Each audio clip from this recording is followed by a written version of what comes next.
pass to Johnson. Johnson still going. Dummies again. Johnson into the one to Brown.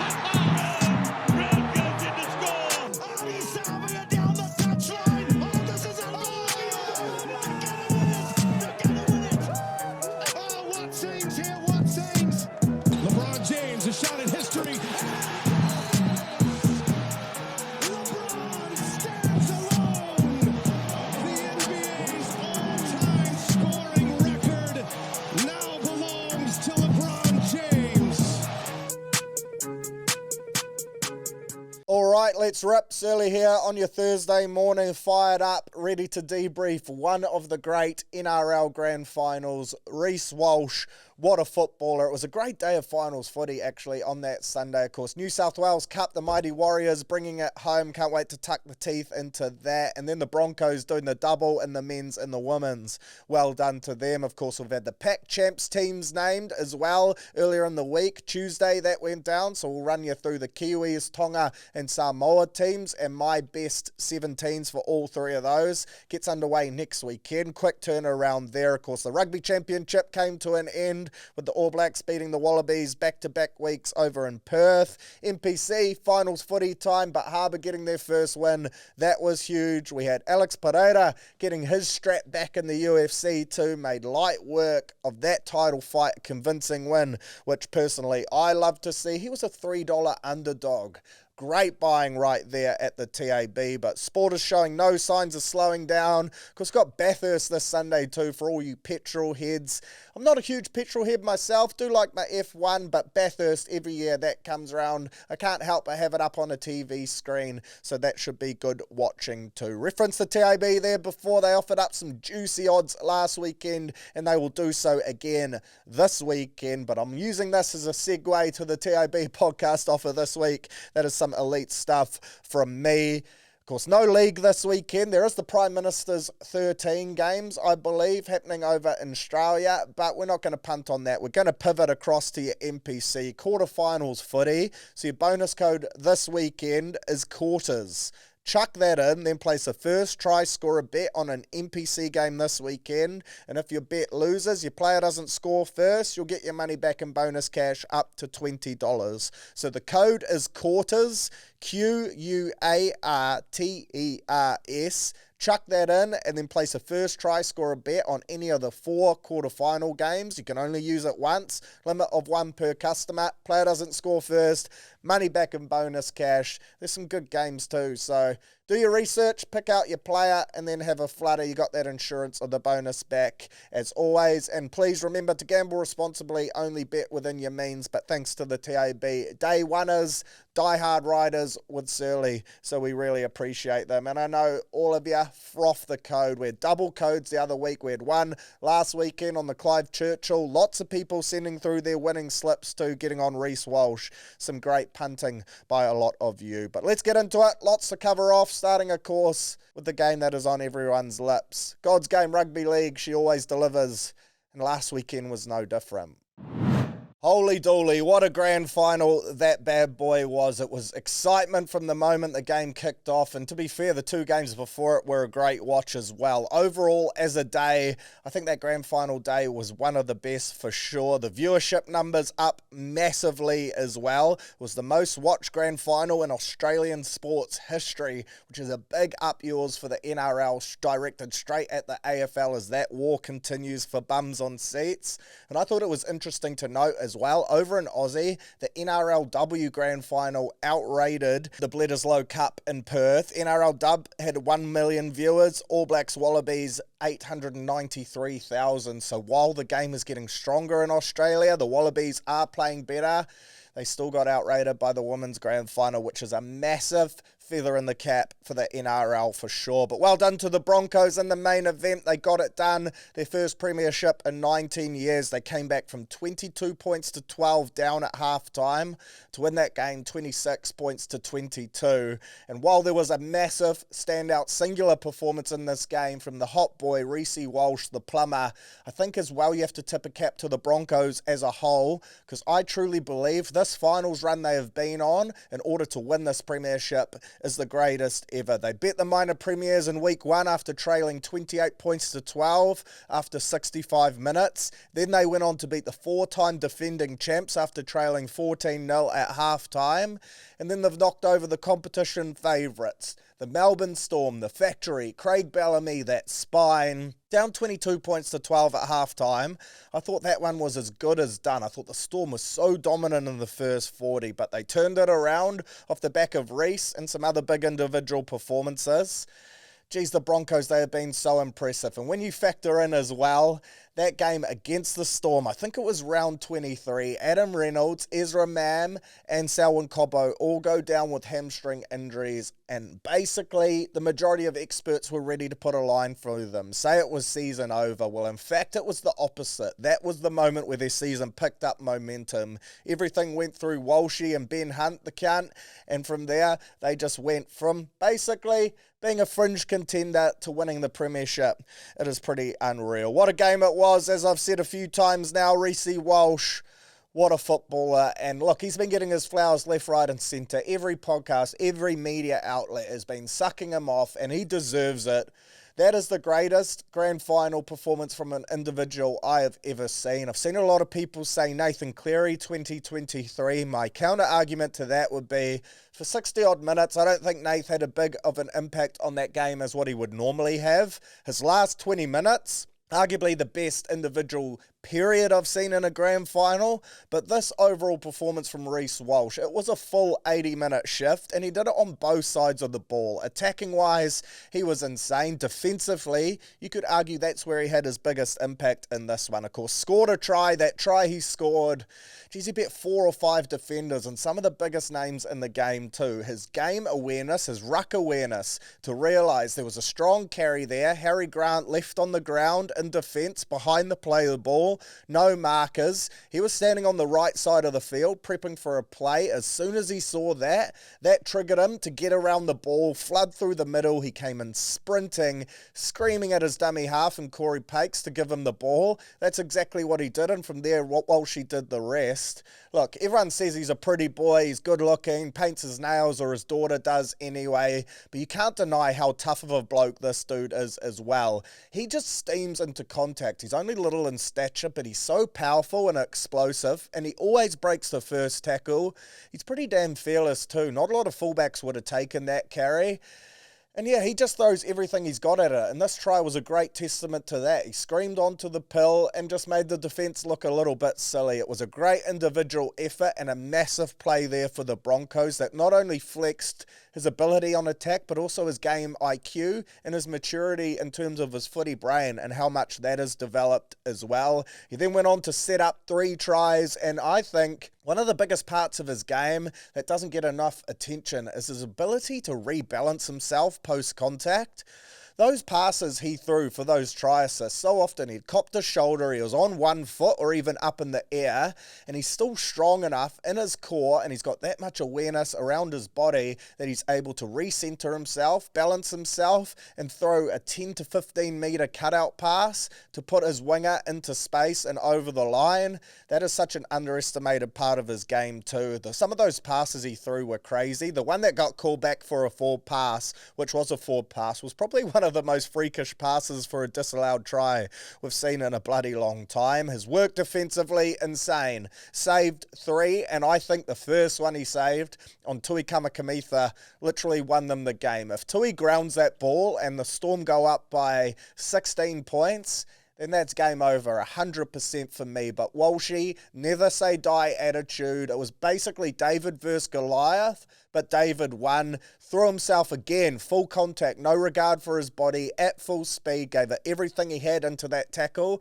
and it was enough to throw Tui off and force him not to be able to ground that ball cleanly. There's no way the Melbourne Storm cough up that lead. So that was a huge play. Then there was the one off the scrum. Ryan Pappenhausen, set play, gets on Shibasaki's outside. Walshy presents a body quick enough to chase him down and force Pappy into throwing that flick pass, which unfortunately Will Warbrick couldn't hold on to. I count that as a try saver for sure. And then the one right basically on the buzzer. Game on the line. Pappy again gets rid of Shibasaki, who had a great day on attack.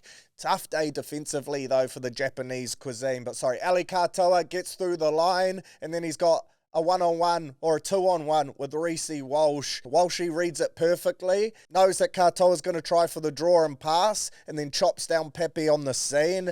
That was huge. I do want to shout out as well Josiah Karapani for his role in that one. His work in chasing back. He got close enough to Katoa where Walshy knew, if I read this wrong, I go for Pepe, Katoa sells me the dummy and gets through, then Karapani should be able to chop him down prior to the line. But that was a huge play, man. I could just see that playing out as a 2023 heartbreak moment again.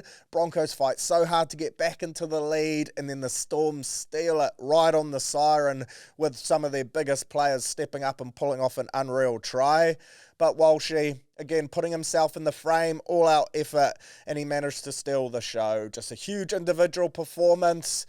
It's funny, isn't it? Adam Reynolds goes down, Ben Hunt goes down. The moment Reynolds went down, I actually turned to Kimbo, my wife, and said, this could be the best thing possible for the Broncos, because Reynolds, heck of a footballer, their skipper, great leader, great kicking game. But as we've seen over the last few weeks, the more often you can get the ball in Walshy's hands, the more beneficial it is for the Broncos. And that's exactly what happened as a result of Reno going down with that calf strain. I did feel sorry for Reynolds, but in the end, he got his ring, so that's all that matters. The Ben Hunt one, I thought that was pretty damn cruel. When you factor in the 2015 story, this was his shot at redemption. I was pretty gutted for him that he wasn't able to stay on the field. Of course, he was knocked the fuck out completely in La La Land, and Walshy was actually the one to grab him, hug him. I think he was even saying, mate, don't worry, I've got you, I love you. It was real Titanic type of stuff there. You can make a rom-com from that for sure, but I was gutted for Hunt. Stoked he got his ring. Just a bit sad he couldn't be on the field playing when the final hooter went off.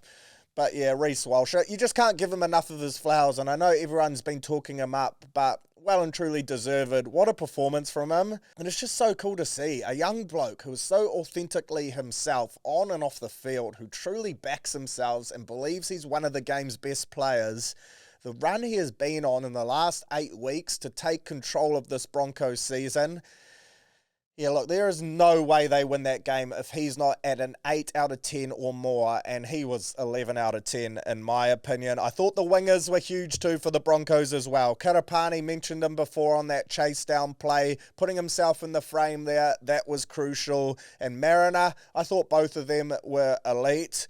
Geez, put the ball down, son, on that first try. Imagine would have had a heartbreak, man. Tippy-toed along the dead ball line. It's not like Adam Reynolds isn't a good goal kicker. He almost sacrificed 6 points just to get 5 metres closer to the try line. I thought he had fucked that on first watch. But both of those two were huge. Their yardage carries were massive. They finished some tries where they still had a fair bit of work to do.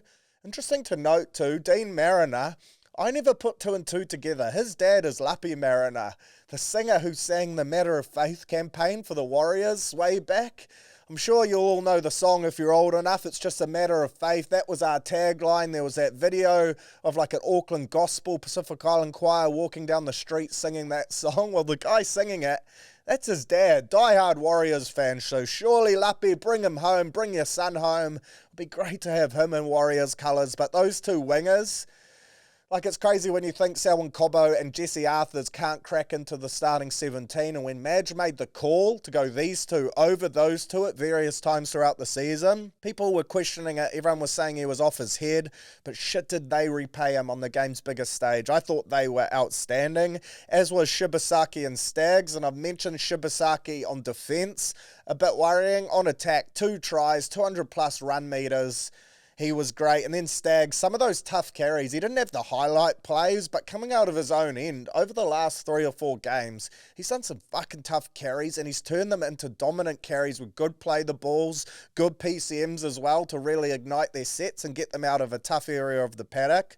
I thought he was really good as well. Behind Reece Walsh, I actually thought the Broncos' next best player, look, Karapani or Mariner in the convo for sure, but after that, and it hurts me a little bit to say this because at times it's been a love-hate relationship with this bloke, but Ezra Mam, I thought his impact off the bench, he was one of the best players on the paddock, hands down. Whether you love him or hate him, you can't deny the footballer that he is. He brings a real energy to this Broncos team too. The work he did defensively on Will Warbrick, he was in his head well and truly, and we've seen him do this to a number of different players. He doesn't mind chirping, reminds me a little bit of a Luai, but his running game in this contest was massive, and I don't think they win this game without Ezra off the bench either. Payne Haas, lower minutes, his first stint pretty underwhelming, but I thought his second stint was really good.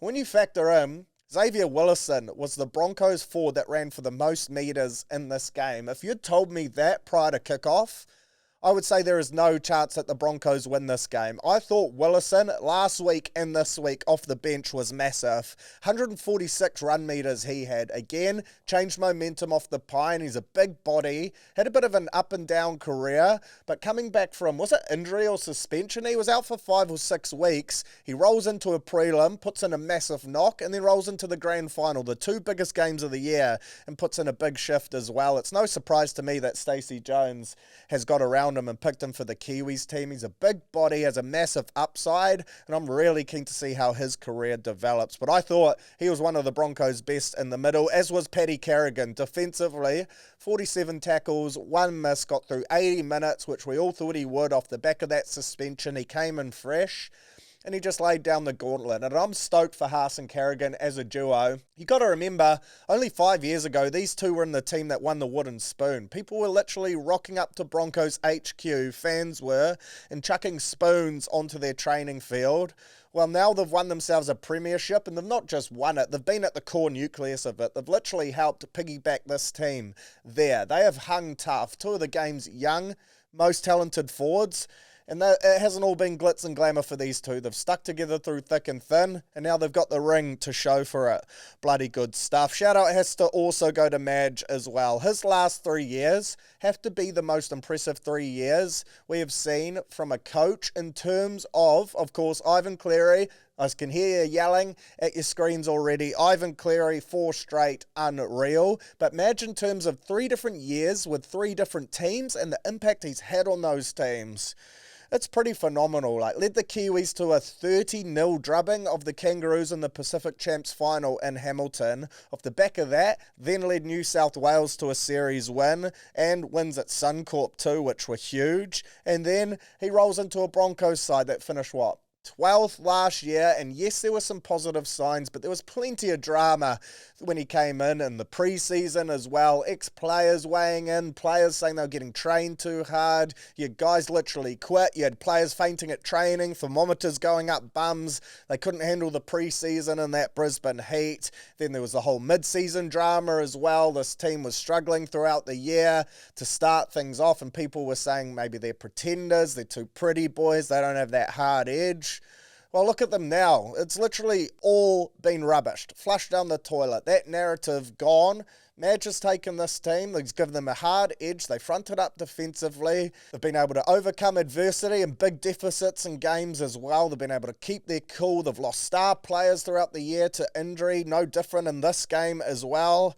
Like, if you're telling me pre-game that the Broncos' spine at the end of the game is going to be Corey Pakes, Ezra Mam, Tyson Smoothie, and Reece Walsh, again, similar to the Xavier Willison being their biggest run meter forward, I would have told you that they got pumped in this game. But Madge, he's put a different resilience in this side. He's been hard on them, but the results have been evident. The players clearly love him as well, which rubbishes that whole narrative. The sentiments Reece Walsh spoke about in post-game. Like, they love this guy for sure. Adam Reynolds, we all know those two love each other, and that was a great storyline as well. The Bunnies ex-premiership winners linking back up and getting another ring, but full credit to Madge Maguire. I wish he was Kiwis coach still. Then I wish he was New South Wales coach still. But hey, he's the Broncos coach, and in 3 years, he's had 3 massive achievements. So well done to him. Jordan Ricky, post-game, love to see it. Actually, love the Broncos celebrations post-game too. And I made it clear last week I wanted the Storm to win, I thought, and that I wasn't a bigger fan of either team. Well, I'm actually stoked the Broncos won in the end, purely off the back of how they've gone about it. Celebrations, post-game, Mad Monday. They've given it a red-hot crack. Still in their uniform, still in their playing kit. Couple days later, I believe they're still on the steam. If not, they only wrapped her up Tuesday night, Wednesday, which is a great effort right there. Jordan Ricky on the field going live, saying he wants Buzz Rothfield's number, calling him a sack of potatoes, which I hadn't heard that insult before, but that has to be one that just cuts deep. I actually can't think of much things worse than being called a sack of potatoes. That would fucking hurt your feelings 100%. Then also, you've got Ben Hunt in the background of that live saying, give me Shane Flanagan's number, as a bit of an up yours to the Dragons, of course. You got Reece Walsh saying Stefano's stuck, we're fucking up. Clearly, Stefano's comments pre-game during the week really revved the Broncos up as well. I just love the cigars in the sheds, real American sport type of stuff. They're just a vibey bunch of blokes, and they've really bought into it. They're showing the world on social media too that this is them. They're authentically themselves. They talk some shit and they can back it up. And I love when teams get results, they've kept receipts and they call them out. It really adds to the entertainment of it all. It's only good for the game too. Like, social media has been popping off with all this shenanigans post-game. And credit to Buzz Rothfield too.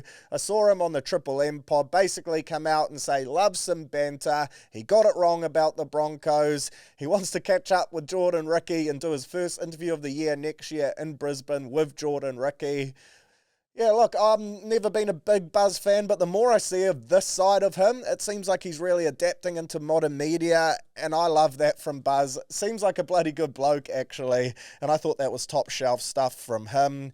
Couple other points I wanted to raise on the Broncos before moving on to a quick review of the Storm. I was stoked to see Billy Walters up on stage collecting the trophy. Really nice touch from Adam Reynolds to call him up, because I don't think they get to this far without Billy. I thought he was huge for them down the stretch in the 6 jersey, and I think he's played a massive role for them as well. Covering 9 off the bench, his impact all year has been huge, and of course his old man, the coach last year, so it was nice to have a bit of a Walters connection there up on stage. And then Payne Haas, for me, of course, I mentioned his performance in this game wasn't as big as it has been in other games, but it really does, this ring cement for me, he is the greatest prop ever now. He's achieved everything you can in the game. Origin series, played Kangaroos, he's now going across to Samoa, excited to see the impact he can have on that team, but the ring was the final tick in his box that he needed. Freakish athlete, big body, powerful, fast, explosive, strong as fuck, can play 80 minutes if he needs to.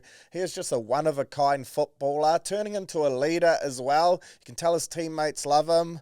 I legit reckon he is the greatest prop ever now, and I think you can't really debate it now he's got this ring. That was literally the last achievement that he needed. For the Melbourne Storm, gutting for them, back-to-back grand final losses, and I'm sure Bellamy is stinging off the back of that. There were moments in this game that normally you'd expect a Storm side to ice that they didn't, and that opened the door for the Broncos to come back into it. I thought in the first half they were great, completed all but one set, and they were almost playing downhill. All momentum was on their side. Second half, it seemed like they got strangled out of the game, really, had no real opportunities with the ball. Last 5 to 10 minutes, they started to play again and look threatening, but it was all Broncos there, and whenever you give them a chance with the seed, they will turn it into points, 100%. I was gutted for Ali Katoa. I thought behind Reece Walsh, he was the best player on the paddock, and at halftime, he was my Dally M medal winner for sure. Scored a try, set up a couple. He was throwing some beautiful cutout balls, just showing off his skill set as well. I thought he was outstanding in this one.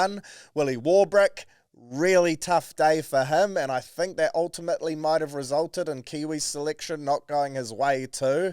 And it's hard to be too harsh on the Brick because, of course, he missed so long. I think 19 weeks with a head knock, so he's just grateful to be out there on the paddock, and he's had some big moments in finals too, but he's also had some tough ones. And in this game, although he scored a great try, I thought second half in particular, when the heat went up and the Storm was starting to chase the game, he had some really unfortunate errors. Still a big fan of his, but I don't think you can deny that Ezra Mam was in his head a little. That Tui Kamikamica try for me, I touched on it before, that was the turning point for sure, and I'm a little bit gutted for Tui. Doesn't look like he's going to be at the Storm next year. They can't afford to fit him in their cap. If that's his final kind of moment in a Storm jersey and what he's remembered for, then I don't think that's fair, because he's been a great serviceman for them off the bench. I thought Jerome Hughes was the best of their spine players. He was great, especially in the first half. Dominant, especially considering the injuries that he's carrying. Scored a great try. Kicking game was good too. Didn't shy away defensively. So I don't think you can blame the head assassin for this one. I thought Pepe had his moments when he had ball in hand where he looked really dangerous. I was a little disappointed in Harry Grant, and then even more so, Cameron Munster. I thought when Grant ran the ball in the first half, he looked really dangerous. Of course, It was hard for him in the second half. Not a lot of ball, not a lot of momentum. Wasn't getting quick play the balls, and a fractured ruck where he could run amok, which is what he does best. But Munster, I don't see a lot of excuses for that. I think he had, 30-odd run meters in the first half. Ended up with 100 because he had a nice little run away. But I expected him to have a much bigger impact on this game. I had him down as a Clive, and I just thought he'd have his fingerprints all over this Melbourne Storm victory.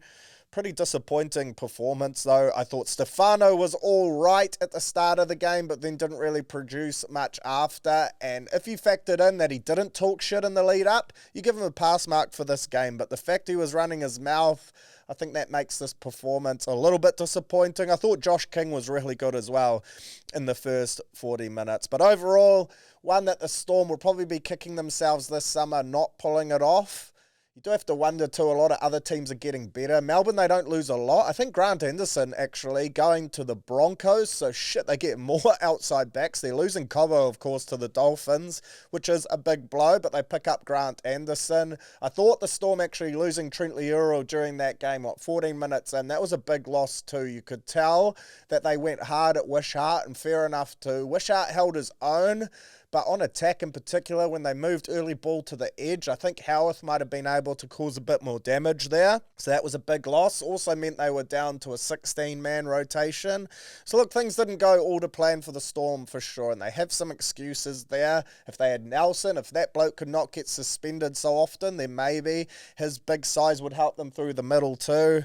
But yeah, pretty disappointing for Melbourne. Back-to-back grand final losses now. Can they make a third straight next year? You'd be crazy to write them off. But yeah, look, the narratives for next year already insane. You got the Panthers coming back, stinging, trying to get back into winning premierships with pretty much a very similar side. You got the Storm, back-to-back grand final losses. They will want to get there for a third time, but make it win. You got the Broncos, who will come in so confident off the back of this year. Our mighty Warriors, of course. Mitchie Barnett, Metcalf will be back. That is incredibly exciting. I think we would be well and truly in the mixer this year, gone further than we did if those two were available. You'll have the Bunnies at full strength. You'll have the Roosters with DCE if he ends up going there. Reece Robson as well, so they will be improved. The Raiders, no Fogarty, but they will be a bloody good football side yet again as well. Fogarty at Manly. Man, there's just talking points all over the shop. So can't wait for next year's competition already. Well done to the Broncos, though. Deserved winners. Fuck, were they entertaining to watch down this stretch. I wanted to shout out as well the New South Wales Cup side. What a win against Burleigh. Absolutely put them to the sword. Massively outclassed them. And if you looked at the TAB odds prior to this game, it was to be expected. I think we were $1.15 favourites. Burleigh paying $6.50. And when you cast your eyes across the lineups, you could see why. We were stacked with NRL talent, whereas Burleigh, their probably most known player would have been someone like a Paulie Roach, of course, ex-Warrior. So there was clearly a mismatch in terms of NRL experience. Tanner Boyd turned it on, put on a clinic, another huge performance from him, man of the match, and fuck, is he elite at that grade. I thought Tainto Piki carved them as well. He is so dangerous in the one jersey, running back across the grain against tired defenders, scored a great individual try and set up a fair few as well. Our forward pack ran amok. Our attacking shapes were just way too strong for Burleigh. Anytime we laid an edge and just ran down lines, we would score so easily off the back of that. It was great to see Bunty depart with 2 trophies, a real cultural leader, a club icon, a fan favourite. He's given so much to this jersey, so to see Bunts go out on that high note was huge. We also lose, Kossi, Moala, Graham, Tolfa, Tommy Ale, Kalani going, who I believe he's been a fucking good captain for this team too, a real leader and great for the young lads. A lot of people don't realise he's 28, turning 29 next year. People think he's a young buck. He actually played, Canberra Raiders under 20s, then moved to NPC. His uncle, of course, the famous All Black Sid going. We lose Toby Crosby, I think, to the Panthers as well. So look, this cup side is going to change, but at the same time, when you look at this young core coming through, a lot of it will be the same. Jet Cleary, Lukey Hansen, Eddie Iramaya Toiava, him and Fatialofa, those guys, they'll be pushing to try and crack first grade for sure, but the joys of having a strong first grade squad is that players are going to drop down, and this cup side is going to be bloody good for years to come. Great to see some Warriors representation on game day. Good to see fans get out in good numbers as well. Lots of Warriors kit in the crowd. Look, it's just great for them to get grand final day experience too. Prep for next year when the top side's there. Can't fucking wait. And shout out to the Broncos women's side as well for getting the job done. Shit, as Brisbane had a great year in terms of sport. Kills me to say it, but they won the Origin. And then, of course, they won the AFL. And then they've won the women and the men in the NRL. That is huge. Everything Brizzy touches at the moment is turning to gold. It was great to see a bit of biff on the full-time whistle too. Gail Broughton right in the mix of that. Of course, she has since announced to come to the Warriors. 2 years. Her and Patricia Maliapo in the halves. That is exciting stuff right there. Incredibly keen to see how our NRLW side go next year too. But that is a massive pickup. A genuine superstar of the game. Unfortunately not playing for the Kiwi Ferns in this series because she wants to move her family back. She's got a bit on in that regard, but she was great in this game, as was Mele Hufanga, who walked away with the MVP. Man, her tackle breaks, I think she finished up with 17, the most ever in an NRLW game. She was just causing that Roosters side chaos, a team that didn't roll over either. There were massive momentum swings in that game, and it was a great one to watch, but the Broncos get the dub in the end.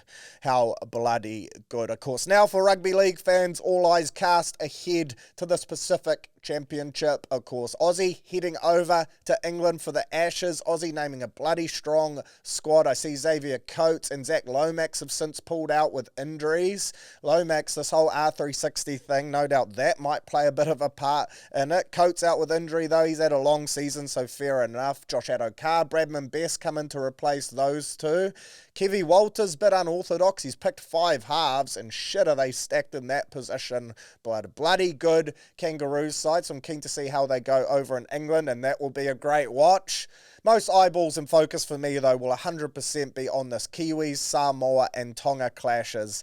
And man, these are lip lickers. Squads have been named on Tuesday. Was lucky enough to go along to the Kiwis team naming. Great event there at NZ Rugby League HQ. Had a chat with Stacey, had a chat with Aaron Clark as well, which was good. And well done to Aaron, of course, being named in the squad. He was in it last year, made his debut in that 3rd and 4th promotion relegation game against PNG off the bench. Well, this year, you'd have to think he plays a much bigger role in this team, and it almost feels like he's in the team proper now this year, with no disrespect to him being named last year. But this squad is a strong one, you'd have to say, aside from the 2 injuries, and Jerome Hughes at 7, which we knew about a couple months ago. He told Stacey he was going to be having shoulder surgery. Well, now he's got the wrist to factor in as well, so he was never going to play. That is unfortunate. Cody Nikarima also out, so our halves do take a dent. Great to have Kieran Four in there, not just for his on-field ability, but off-field as well. And while he's retired from the NRL, I think this is almost the perfect swan song, almost like what SJ had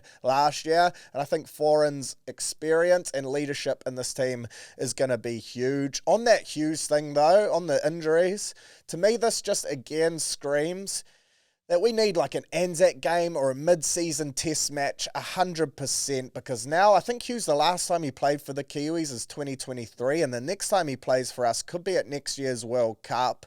I know he would love to wear that jersey 100%, but the NRL season is so long. Guys pick up injuries. Of course, clubs play the salaries, so that is their number one priority, is having these end-of-season surgeries and getting their body right for next year. And you can't blame the players too. They need a break, physically and mentally. The NRL season is so bloody draining, but if you chuck a couple tests in mid-season, and then these guys will be able to represent their countries, which I know they all love doing. But anyway, apart from Hughes and Nikarima, and then Jordan Ricky and Warbrick, who weren't selected, which is interesting, this squad is bloody good. I've thrown together a bit of a 1 to 18 for all of these teams, so I'll kick you off by running through my Kiwis one, then I'll go through Tonga and Samoa. So on paper, of course, this is my Kiwis team without knowing the ins and outs of how we're going to play, or players who are at 100% fitness and whatnot. Of course, the Kiwis, we begin our campaign next Sunday, so short turnaround. Stacey doesn't have his hands on these guys for long at all.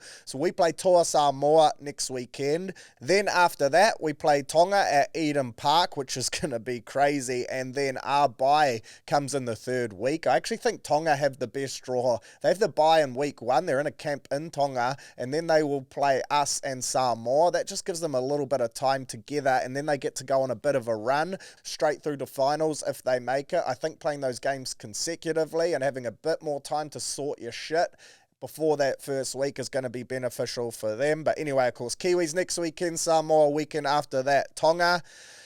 So here's my team at the moment. My Kiwis team, fullback, Keano Kini, if fit, healthy, ready to go, had an injury-plagued season, but I would chuck him at the back. If not, then Chance Nickel-Krokstad slots in there. My wingers, Ronaldo Mulitalo and Jermaine Isako. My centres, I have gone with Chance Nickel-Krokstad and Casey McLean. Matt Tomoko, of course, in the squad, and he was great for the Raiders this year. Defensively, though, there are a couple question marks there, so I've gone with Chance just for the safer defensive side, but you could chuck in Tomoko for a bit more of attacking threat on the edge. In the halves, Dylan Brown and Kieran Foran. Props, James Fisher-Harris and Joseph Tapine.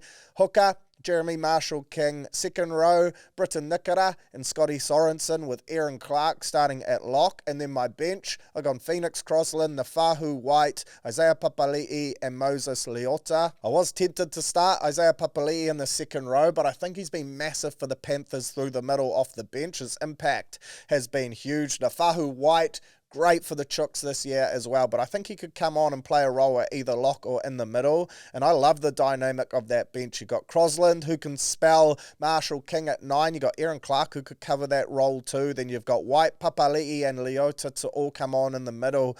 Big bodies as well. Then you've got Nelson, Xavier Willison, guys you can lean on too if there are injuries or if you just want to go fucking huge through the middle. I reckon that's a really strong Kiwis side. You've got a great mix there of attacking flair, of speed, in particular on the edges, a game controller in Kieran Foran, and then that X-Factor 6 in Dylan Brown, who while his minutes were limited in the NRL this year due to him heading across to Newcastle next year, when he did play, in particular towards the back end of the season when he comboed with Moses, I thought he looked really good. And that forward pack and that bench is just big, man. Flat out power, hard hitters, strong defensively, got good ball skills and foot speed too, and I reckon they will cause some problems. This Tonga side, man, it is great. When you look at someone like a Rob Toya coming in to make his debut, he's literally played Origin this year. Stefano, he'll make his debut. Leka and Demi, both of them making their debuts as well. I actually thought Demi was going to play for Samoa, so I was a little bit surprised to see him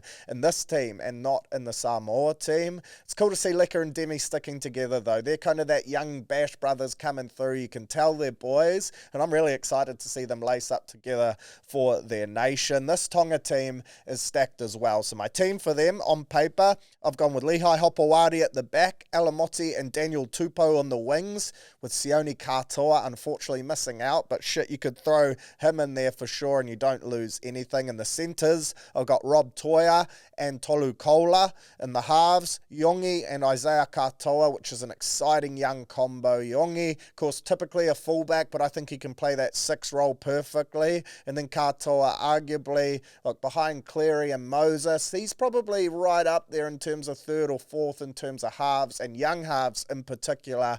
Massive future ahead of him, and I'm stoked that Tonga have a 7 that they can go to that is a generational talent as well. And the props, you got AFB and Stefano for me, hooker, Sione Havili, second row, Ali Katoa and Felice Kafusi, and at lock, Jason Dalmalolo, who we all know goes to the next level whenever he wears the red jersey. On the bench, this is where it got hard for me.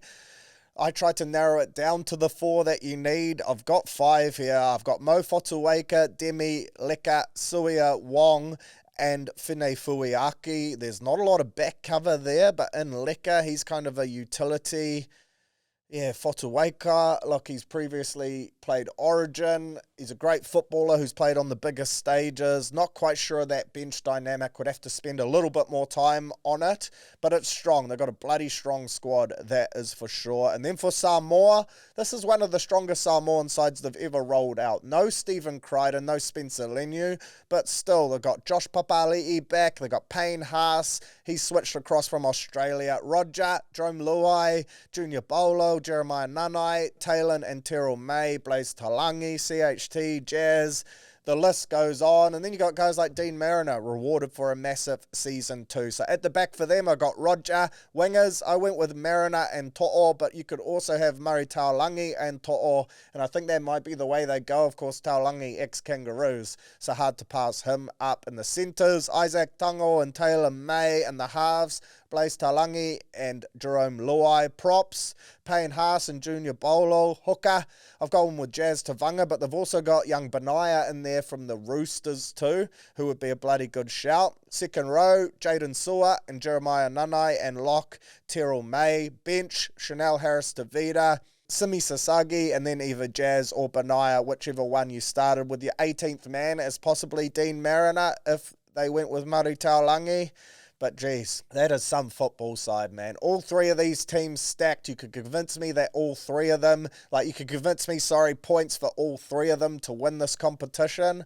I can't wait to watch it. I think it's going to be great. Biggest pet peeve for me, final not in New Zealand. I think they missed a massive trick there. While the final was at CommBank, I have no idea, and I get it. It's like a mutual ground almost for the final. Plenty of Tongan and Samoan and Kiwi fans over in Sydney, but still, I reckon Eden Park, you'd sell that out in a heartbeat and get massive bums on seats. But can't wait for the Pac Champs. What a year of NRL, NRLW and New South Wales Cup.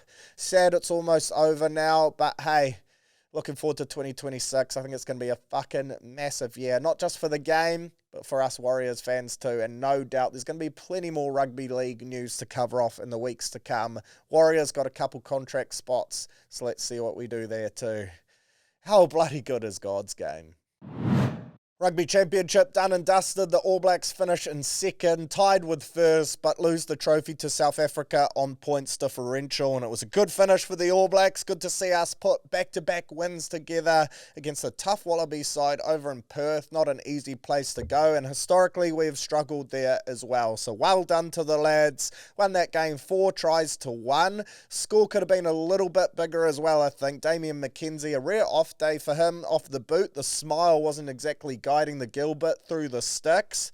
But I thought we were the dominant side and we got the result. Aussie didn't roll over. They started strong. They were right into it. It was a physical game too. But I think in the end, the better team won. And well done to the ABs. Standouts for me, I thought Quinn Tupaira at 13. He's been getting all the headlines and deservedly so. He got us across gain line so well. It's not a position I've seen him play a lot of. And I was a little bit surprised when we named him in the 13. The reasoning we were given is that Billy Proctor needed a bit of a rest after a massive year. Well, shit, I'm starting to wonder if Proctor's a little bit nervous now. And I don't see how Razor can't start Quinn at 13 in that next game in Chicago against Ireland off that performance that he put in. I wasn't sure if he would have the speed to play centre. Well, he showed that. He was moving, man. And the way we played him, offset piece, his attack, it was almost like he was a 12, but a little bit wider out. And I love Geordie at 12, but one of the biggest things that he's had to adjust with is being that gain line, ball runner, crash carrier, off line outs and scrums. I'm not sure that's the best use of his skill set. He's so good in other areas, but having Quinn at 13 allows Quinn to take that responsibility, be that bash and crash guy, and then Geordie can use his skills in other areas of the game. But Quinn, I loved what he brought to this one, that try to Leroy Carter. I thought he set that up with that impressive carry off the back of the line out, and then he scored two himself. One off the Geordie Barrett hongi, which I think was a great use of your noggin from Geordie, a little bit opportunistic, but at the same time, a great example to young kids watching to always play to the whistle. It's an age-old saying. Hard to do though. I think a lot of players stopped in that moment and thought Geordie's knocked that on. It's going to be brought back for a scrum. Not Quinn and a couple Aussie defenders. They decided to play it out and see what happens. Quinn gasses them, finishes it off beautifully, and he gets rewarded with a try, which was massive. His second try, some great eyes up stuff from Will Jordan, but again, Quinn puts himself in the right place at the right time and comes up with a meaty. I thought his all-round game was really good. He was strong defensively, really good on attack, and showed all the attributes you need as a 13. So it's certainly going to be something for Razor to think about 100%. And we like that. We like selection debates, particularly at 13, where while Proctor has been good for me, I am a fan of his. His Super Rugby form compared to his international form hasn't quite matched up just yet. So this is a really good problem for the All Black selectors to have. I thought Will Jordan and Leroy Carter again cemented their positions in this back three too. I thought they both were great. Leroy Carter, so busy, gets himself involved, looks for work, he's strong, he loves pick and goes, likes hanging out around the ruck, makes the most of his opportunities, and he's just always a constant threat. I love the energy that he brings to this team, and I'm stoked that he has locked down that starting wing jersey. And then Will Jordan, I thought he was really good as well. Shout out to Leroy Carter, actually. 3 tries in 3 tests. 2 of them have been first try scorers, 1 of them second. So if you get on him, first, second or third try scorer market or first try scorer market, you'd be a fucking happy punter after his 3 appearances so far. On the other wing, I thought Leicester Fainga'anuku was really good as well. He's a strong ball runner who just has the ability to break tackles. He hits hard too and can get us over gain line on edges, and then that allows us to play our attacking shape off the back of that. One thing I've noticed with the All Blacks under Razor and co is we're attacking really flat. We don't have a lot of depth in our play at the moment, so having guys like a Leicester, like a Quintu Paia, guys who can ride contact off fast defensive lines but still win the collision and then be able to break that first tackle and get us back across gain line, I reckon they're going to be so important for us. We've seen in times gone by we have struggled against teams like South Africa and England who bring that rush D, and I think England will be a great test of this in this Northern Hemisphere tour coming up. But we've struggled against rush defenders because they just catch us behind the gain line. But having someone like a Leicester and a Quinn, we can afford to attack a little bit flatter but still win the collision and get what we need to get in order to attack off the back of that. So I think those two, and just our big bodies in the forward pack in particular, and going with size and power is going to be so crucial for us. But again, I thought Leicester, his ability to break tackles, a strong ball carrying, get us over gain line on attack, and then he put in a massive shot on Joseph Suaalii too. His first outing since the last Rugby World Cup in the black jersey, and I thought he was really good. Does he play wing? Does he play 13? That is up for debate too, because of course Caleb Clark really good the week before, but unavailable for this one due to injury.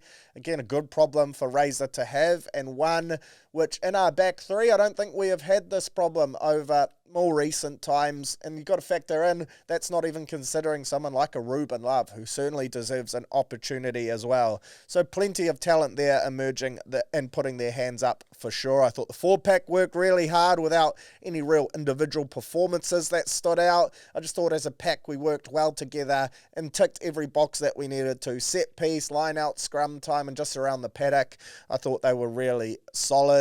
So a good, solid, strong performance to finish off the Rugby Championship with. Again, most pleasing, back-to-back wins, something we've really struggled to do this year against an Aussie side that was fired up to try and knock off the All Blacks. South Africa, they beat Argentina by 2 to win the Rugby Championship as well. Look, South Africa made hard work of this one at Twickenham off the back of putting 67 on them the week before. Argentina, they were always going to come out firing, and that's what they did. First 40 minutes, I thought they were the better side.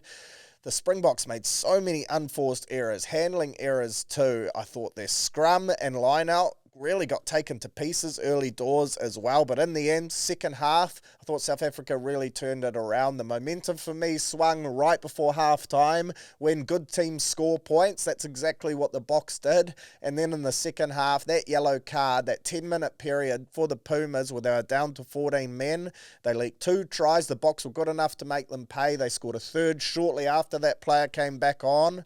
And for me, that was the turning point in this one. Argentina, though, they didn't roll over, and well done to them. Overall, probably one of the most enjoyable rugby championships we've had in a very long time. A close competition, and when you think Argentina, they finished the tournament with only 2 wins from their 6 games, but still they were a bloody good team. Aussie, the same. Like, Aussie went over to South Africa in week 1 and got the win. Argentina, they bet us on home soil. Like, these teams were pulling off some massive wins, and the fact they only end the comp with 2 wins at the end, it's just a testament to how close this competition was this year. An enjoyable watch, a really close tournament, and this is what the Rugby Championship is all about. All 4 nations being ready to go, and on any given day, they could all beat each other. All 4 countries building nicely towards the World Cup. I do see as well, Aussie, they could be boosted by the return of Carter Gordon. Looks like he's going to get a release from the Titans to go back to the Queensland Reds and try and start his campaign to wear the 10 jersey in 2027. That, for me, around the 9 and 10 is the biggest point of contention for the Wallabies. Wallabies. Noah Loloseo, of course, out injured in the 10 jersey, so he's probably their go-to, but they experimented with James O'Connor, with Liner. Then they experimented with Tane Edmed as well, so I think they need to lock down a 10. Rest of the back line looks really strong, and then also lock down a 9 as well, because they just can't keep calling Nick White out of retirement now that he's done, although Tate McDermott injured. They have the players there, they just need to settle on the combo, and then they will well and truly be a force to be reckoned with. Other rugby news, R360, the gift that keeps on giving.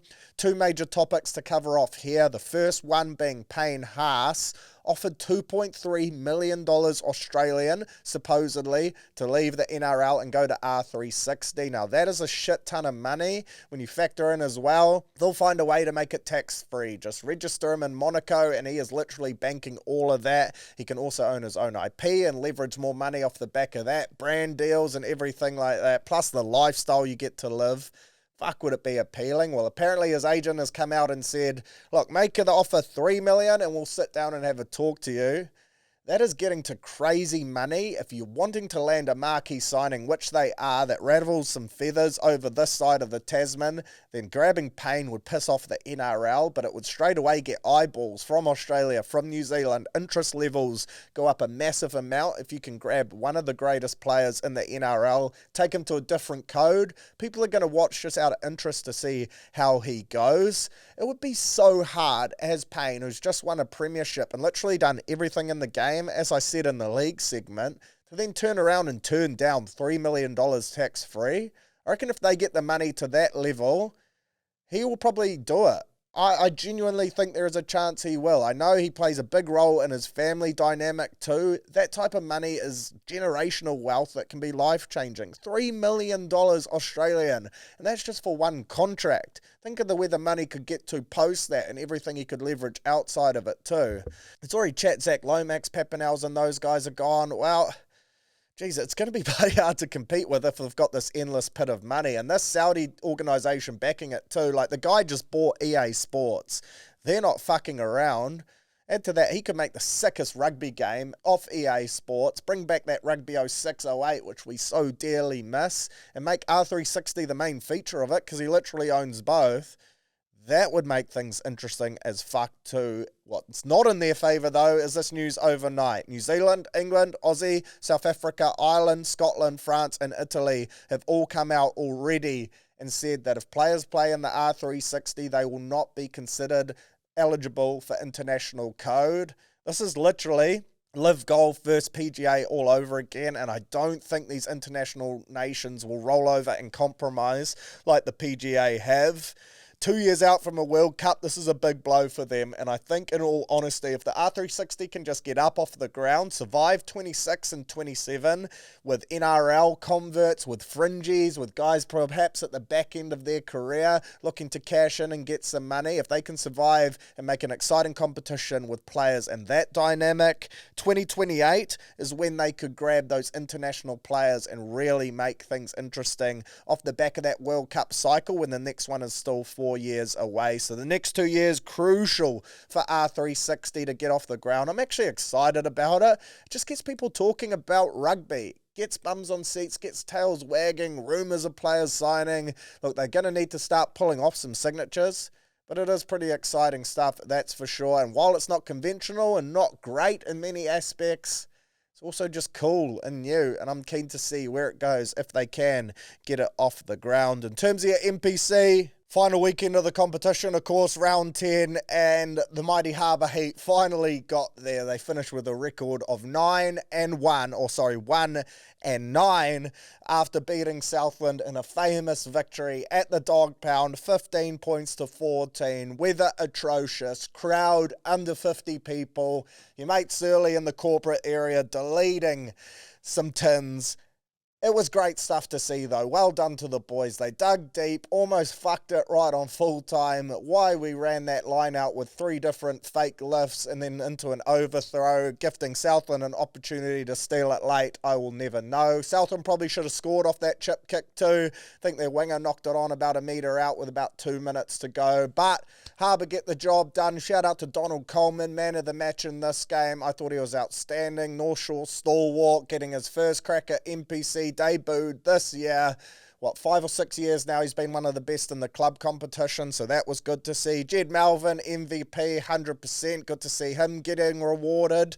Hasn't been announced, actually, but yeah, he'll be in the Blues system in some way, shape, or form. Well done to Harbour. Good win. Tough year, but I'm glad they could finish on a positive note, and shit did they send it Friday, Saturday night too. You love to see the culture still alive. The lads are sticking together. Auckland got pumped at Auckland Grammar by Otago, who were way too good. Bay of Plenty bet Wally, big comeback win for them.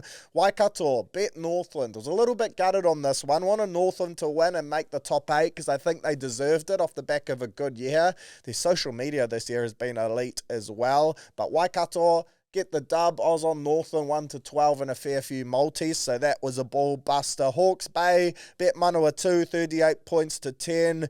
Tasman going down to Counties 41-49 at home. Counties on a 6-game winning streak ever since they bet Harbour. We played them into form, or it might be a 5-game winning streak actually, but a huge dub from them. 90 points in 80 minutes. Was real fuck it footy, all out attack, social distancing on defence, but a good win for the lads from Pukekohe. Good to see as well on full time, a bit of push and shove. That was a grubby move there by the Tasman lock. Bit of a sore loser. Tried to take him out, or took him out after kicking the ball out to end the game. Counties lad just sitting on the ground, pulls the fingers. That's what NPC code is all about. And then Canterbury, they bet Taranaki 34 points to 14. A dominant win from them. Thought the Canterbury forward pack just laid a platform that was too much for Taranaki to go with. Taranaki did rest a couple lads, Jacob Ratamatavuki, Nepkins and co on the bench, so they were almost already gearing up for quarterfinals footy this weekend. So Canterbury finished top, Otago finished in second, just 1 point behind them and with the Ramfurly Shield. That is big fizz. Bay of Plenty third, Hawke's Bay fourth, so the two bays there in 3 and 4, Taranaki in fifth, Tasman in sixth, Waikato in seventh and Counties in eighth, with Northland missing out by 2 points, and then Wellington in 10th, the defending champs. They will be disappointed with that. But into quarterfinals footy we go. Some great matchups as well. Otago kick us off hosting Waikato in the Sistema lunchbox, and Waikato boosted big time. 3 All Blacks returning, and Samapeni Finau, Luke Jacobson in the pack, and then they get Anton Leonard-Brown too. Arguably the forgotten man in the All Blacks. No doubt he'll have a point to prove, and he will love playing some footy, that's for sure. He will be craving a crack at playing some code. Good friend of the show, of course, so hopefully he carves up as well. It's not the first time Waikato have had these 3 come back. Of course, they all came back to try to defend the Shield against Southland, and that didn't age well. I think this is going to be a really good game, though. Waikato, they were $3 underdogs. They've dipped a little now. We'll touch more on that shortly in the punting segment. I do think, though, Otago, they've been such a good team all year. Really strong culture. I think they will be able to grind this game out in a close one. And I actually love watching Otago play. For me, if Harbour can't win it, which they can't, of course, then let's see Otago or Bay of Plenty win it, in my humble opinion. But following that on Saturday, so I got Otago winning that one just for clarification. Then on Saturday, Bay of Plenty will host Tasman in a Saturday Arvo kickoff in Tauranga for 10 p.m. I think that'll be bums on seats for sure. Bop. Looked really good over the last couple of weeks, Tasman. I think their backline has looked unreal. They've got plenty of talent there. Taumoi Folau, Harvili and co. No Leicester release for this one, so that shows they've got big plans for him. But I think their forward pack, once they lost Blackadder, big loss for them. And I think the bot forwards will just be too good.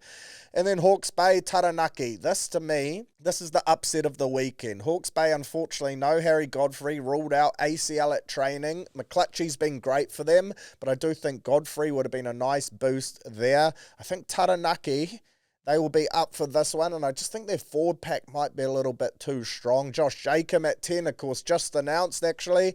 2027, he's off to the Landers, so an early announcement there from the Highlanders, but shit, are they forming a bloody good young team. That combination of Jacob and Preston, 9 and 10, you chuck in a Lucas Casey at 7, man, they are really forming a bloody good team, and they're going to be a force to be reckoned with over the years to come in Super Rugby, the Landers for sure. They've got Stanley Solomon and some other young talent down there too, and they're going to be an exciting team to watch. Under Jamie Joseph's watchful eye, of course, if they can keep him. But I like Taranaki there, and then Canterbury versus Counties Manukau. I think Canterbury, just 4-pack wise, they'll be too clinical, but if they take Counties lightly, then this Counties team could trip them up for sure. But again, we'll talk about all of this in the punting segment coming up next, where I'll probably repeat myself a couple times. But NPC footy, good to see, quarterfinals. Now this is where the going gets tough and the tough get going. Tough year for Auckland, tough year for Harbour, tough year for Wellington,